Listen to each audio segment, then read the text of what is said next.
ሴቶች መቋቋም የማይችሉት ወንድ። ቁጥር 1 ለየት ያልክ ወንድ ሁን።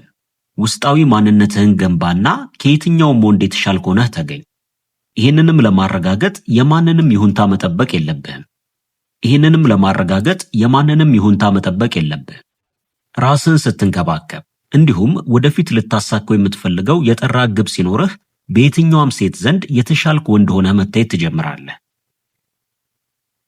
አንዳንድ ወንዶች ሴት ልጅን ለመማረክ በማሰብ በየቀኑ የተለያዩ ግብዣዎችን በማድረግ የተለያዩ ስጦታዎችን በመስጠት ጊዜያቸውን ያባክናሉ። ነገር ግን እነዚህ ነገሮች እሷን ደስተኛ እንድትሆን ያደርጓታል እንጂ በፍጹም በአንተ እንድትማረክ እንደማያደርጓት እወቅ። አንዲት ሴት በአንተ ልትማረክ የምትችለው ራስህን ስታከብር፣ በፕሮግራምና በእቅድህ መሰረት ስትንቀሳቀስና ግልጽ የሆነ ዓላማ ሲኖርህ ብቻ ነው። በመሆኑም ሁሌም ቢሆን ራስህን ቢዚ አድርግ። በፈለገች ሰዓት ሁሉ በቀላሉ የምትገኝ ወንድ አትሆን። በቴክስትም ሆነ በስልክ በየደቂቃው እንዴት ነሽ፣ ምን በላሽ፣ ምን ጠጣሽ የሚሉ ጥያቄዎችን አስወግድና ራስህን በምትሰራው ስራ ቢዚ አድርግ። ይሄም ህይወትህ በሷ ላይ ብቻ ጥገኛ እንዳልሆነ፣ ሌሎች ትኩረት የምትሰጣቸው ስራዎች እንዳሉህና ለየት ያልክ ወንድ መሆንህንም ያሳያታል። ቁጥር 2 የውሳኔ ሰው ሁን። ሴት ልጅ ከምትጠላው የወንድ ባህሪ ዋነኛው ውሳኔ መወሰን አለመቻል። ብዙ ጊዜ ወንዶች ከፍቅረኛቸው ጋር ጊዜ በሚያሳልፉበት ወቅት ለሷ ክብር የሰጧት ስለሚመስላቸው ስለተለያዩ ነገሮች ፍላጎቶቿን ይጠይቋታል። ለምሳሌ ዛሬ ምን እንብላ፣ የት እንሂድ የመሳሰሉ አይነት ጥያቄዎችን ይጠይቃሉ። በዚህ ጊዜ እሷም አንተ መምረጥና መወሰን የነበረብህን ጉዳዮች አሳልፈ ስትሰጣት በራስ መተማመን እንደሌለህ አድርጋ ነው የምታስበው፣ ትንቅሃለች። ሴት ልጅ ከሚያቀብጣት ወንድ ይልቅ ስርዓት እንድትይዝ በሚያደርጋት ወንድ የበለጠ ትማረካለች። ለምሳሌ ብዙ ሴቶች በቀጠሮ ወቅት በሰዓቱ ያለመድረስ ትልቅ ችግር አለባቸው። አብዛኞቹ ወንዶች በዚህ ጊዜ እሷን ላለማስቀየም በማሰብ ረጅም ሰዓት ጠብቀዋት እንኳን አይ ብዙም አልቆየሁም፣ ችግር የለም፣ ሌላ ፕሮግራም አልነበረኝም የሚሉ ቀሽም የሆኑ ምላሾችን ይሰጣሉ። አንተ ግን ከነዚህ ወንዶች ለየት ያልክ ሆነህ መገኘት መቻል አለብህ። በቀጠሯችን ሰዓት አልደረሽ፣ ቀጣይ ሌላ ፕሮግራም ስለያዝኩ 20 ደቂቃ ብቻ ነው መቆየት የምችለው በላትና ሰዓቱ ሲደርስም ተነሳና ሂድ። በዚህ ጊዜ በቃ አትወደኝም ማለት ነው፣ ለኔ የምትሰጠኝ ጊዜ ይሄ ብቻ ነው በሚሉ የማባበያ ቃላቶች ልታስቀርህ ትሞክራለች። እንደ አብዛኞቹ ወንዶች እሺ በቃ ብለህ በፍጹም ተመልሰህ እንዳትቀመጥ። አይ ለዛሬ መሄድ አለብኝ፣ ሌላ ቀን በሰዓትሽ የምትገኝ ከሆነ ጥሩ ጊዜ እናሳልፋለን ብለህ ጉንጯን ሳም አድርጋት ሂድ። በዚህ ጊዜ አንተን ከአእምሮዋ ማውጣት እንደሚከብዳት አትጠራጠር። ቁጥር 3 ተገማች አትሁን። ሙሉ በሙሉ ማንነትህን ዝርዝራ እንድታውቅ አታድርግ። አንዲት ሴት ስላንተ በዝርዝር ካወቀች አንተ ላይ ምንም የተለየ ነገር ስለማታይ ትሰለቻታለህ። ስለዚህም ቀስ በቀስ ስለ ብዙ የህይወት ክፍሎችህ ራሷ ፈልጋ እንድትደርስበት እድሉን ስጣት። ብዙ ወንዶች ሴቶች ተጫዋች የሆኑ ወንዶችን ይወዳሉ ሲባል ስለሰሙ ብቻ ዝም ከምል በማለት ገና ከመተዋወቃቸው ያልተጠየቁትን ሁሉ በመቀበጣጠር ስለ ራሳቸው አንድም ነገር ሳይደብቁ ይናገራሉ። እሷም ገና የፍቅር ስሜት ሳይፈጠርባት ማንነታቸውን በግልጽ ስለነገሯት እንደ የዋህ ወንድና እንደ ቅርብ ጓደኛዋ ብቻ አድርጋ እነሱን ማሰብ ትጀምራለች። አንተ ግን ማብራሪያ የሚያበዛ ወንድ አትሆን። እንደውም አንዳንድ ጊዜ ከመሬት ተነሳና ጥፋባት። ለምን እንደጠፋ ስትጠይቅህም ቀለል አድርገህ ትንሽ ቢዚ ስለነበርኩ ብቻ ነው በላት። ሁሌም ቢሆን ከሷ ይልቅ ማሳካት የምትፈልገው ትልቅ የሆነ ግብ እንዳለህ በግልጽ አሳያት። ይሄንን ልብ በል።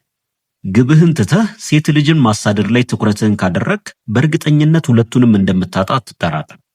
ሁሌም መርሳት የሌለብህ ሴት ልጅ ከዓላማውና ከግቡ በላይ እሷን የሚያስቀድም ወንድ በፍጹም እንደማይሰባት ነው። ቁጥር 4 የተለየች እንዳልሆነች አሳያት። ብዙ ጊዜ ወንዶች አንዲት ቆንጆ የሆነችን ሴት ሲመለከቱ ከነሱ በላይ እንደሆነችና የተለየች አድርገው ያስቧታል። አንተ ግን ማድረግ ያለብህ ከዚህ በፊት እንደምታውቃት የቅርብ ጓደኛ ዘናና ቀለል ብለህ ቅረባት። ከቀረብኳትስ በኋላ ምን ብዬ ነው የማወራት? የሚያስከፋትን ነገር እናገር ይሆነው እያልክ ታስብ ይሆናል። ከዚህ ሁሉ ጭንቀት ወንድሜ ራስህን ሆነህ አውራት።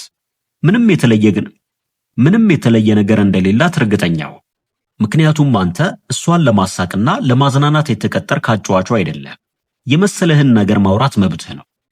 በዚህ ጊዜም ብዙ ጊዜ ከሚያጋጥሟት ጉረኛና ያልሆኑትን ለመምሰል ከሚጥሩ ወንዶች የተለየህ መሆንህ በቀላሉ ስለሚገባት አንተ አጠገቧ በመሆንህ ዘና ማለት ትጀምራለች። ምክንያቱም አንተ እሷን ለመማረክ በማሰብ ምንም የተለየ ነገር አላደረግም። ሌላው በጣም ሊጠቅምህ የሚችለው ጥበብ ደግሞ ብዙ ከመናገር ይልቅ ጥሩ ጥሩ ጥያቄዎችን እየጠየቅ የእሷንም ሐሳብ ከልብህ ለማዳመጥ መሞከር ነው። ሴት ልጅ ብዙ ከሚያወራ ወንድ ይልቅ ከልቡ በሚያዳምጣት ወንድ የመሳብ ዕድሏ እጅግ ሲበዛ ከፍተኛ እንደሆነ አትርሳ። ቁጥር 5 ፈተናዎቿን በጥበብ እለፋቸው። ብዙ ጊዜ ሴት ልጅ በግንኙነት ውስጥ ትወደኛለህ ወይ የሚል ቀላል የሚመስል ነገር ግን ከበድ ያለ ጥያቄን ትጠይቃለች። ይህም ታዲያ በራስ መተማመንህን ለመፈተን የምታቀርበው ጥያቄ ነው። ነገር ግን አንተ ቀለል አድርገህ ውሰደው። ለምሳሌ በጣም እንደምወድሽ ነው እንደምታስቢው ብለህ መልሰህ ጠይቃት። በዚህ ጊዜም በጥያቄው ምንም ጭንቀት እንዳልተሰማህ ይገባታል። ሴት ልጅ አንተን ለማስቀናት የማትፈነቅለው ድንጋይ እንደሌለ ልብ በል። ለምሳሌ በአጋጣሚ ያስመስላ ቅድም አንዱ እኮ መንገድ ላይ ሲሟዘዝብኝ ዋለ ልትልህ ትችላለች። አንተም በዚህ ጊዜ እንደ አብዛኞቹ ወንዶች በቅናት ማን ነው ፊት ካላሳየሽው መቼም ዝም ብሎ አይለፈልፍም እያልክ በቅናት መንጨርጨር ሳይሆን ዘናና ፈገግ ብለህ በቃ ያለ ፕሮግራሜ መኪና ሊያስገዛኝ ነው በማለት ቀለድ አድርገህ ለፈው። በዚህ ጊዜ ከሌሎች ወንዶች የተለየህ መሆንህ በቀላሉ ይገባታል። ብዙ ጊዜ ሴት ልጅ ከመሬት ተነስታ ልትነጫነጭና ልታኮርፍ እንደምትችል ልብ በል።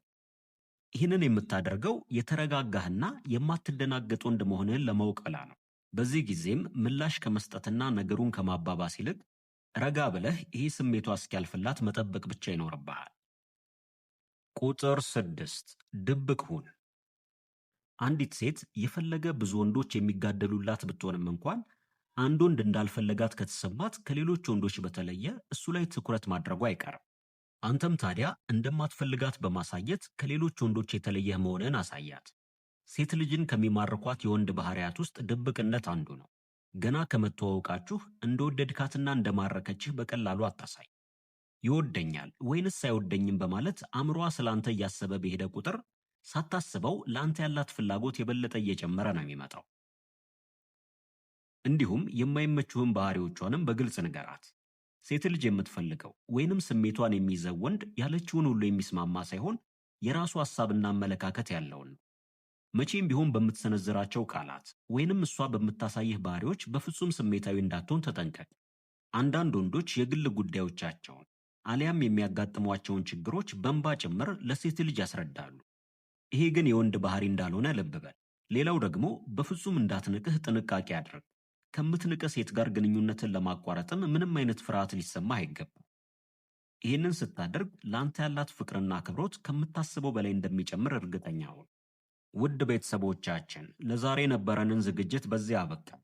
በቀጣይ በተለያዩ አዝናኝና አስተማሪ ፕሮግራሞች መልሰን እስከምንገናኝ ድረስ ለቻናላችን አዲስ ከሆናችሁ ሰብስክራይብ፣ ላይክ እና በምንሰራቸው ፕሮግራሞች ዙሪያ ያላችሁን ሐሳብና አስተያየት በመጻፍ ቤተሰብ ይሁኑ እንላለን። መልካም ቆይታ።